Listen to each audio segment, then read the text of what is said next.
Oh, I know you sent something out recently about the Ukraine, I believe.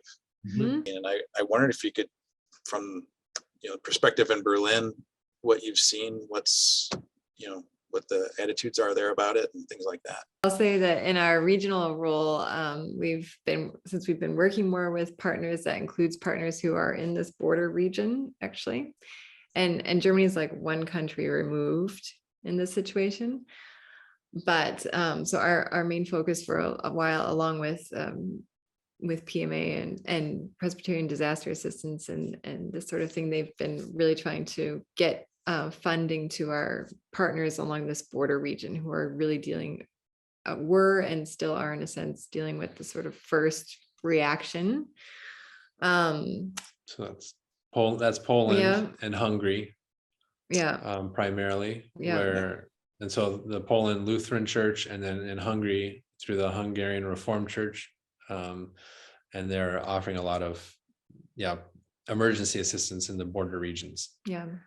But also the Czech Republic, they're not technically right on the border because they have like they're pinched by like a landmass here. Yeah. But they are still so close. So they've also received a large number of people, mostly into Prague. And I was just on a call last night with the Evangelical Church of Czech Brethren there and their diaconia. So they're doing like specific projects that they had worked already in Ukraine, and they had to bring people out.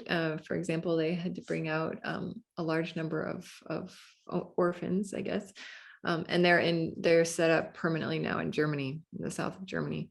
So they've been working really hard and just to sort of figure out really what is the thing that people need most. It's immediate aid. Obviously, they need like safe place to stay and food and this sort of thing.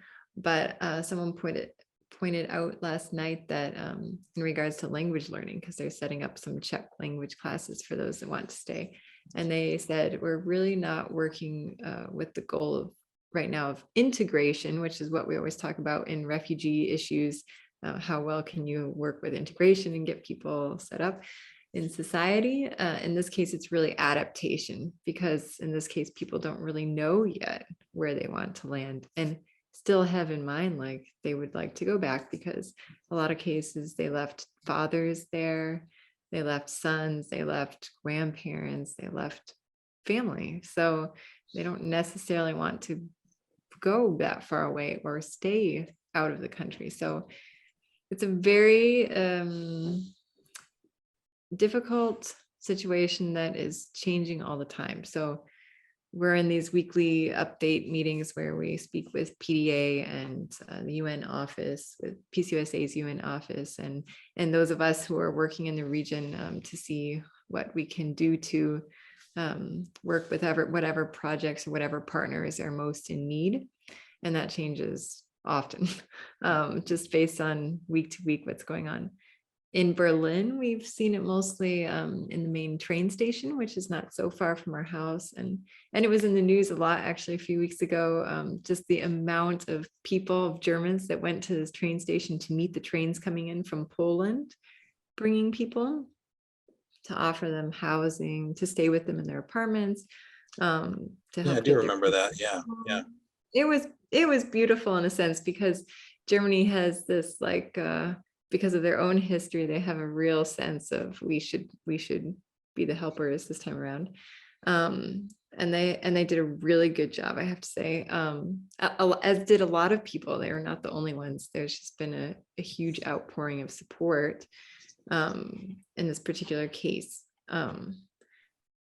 We did notice like 2 weeks ago, we were at the train station. It was still very much like an emergency mode, like pop-up tents in the station with different services being offered and tons of volunteers and translators. And then I went with some colleagues just last week for an update, and it's really moved now. You can see they're set up for the long term in this case. So they have Berlin City Mission is there, which is like a mission agency in the city. They do a lot of social work.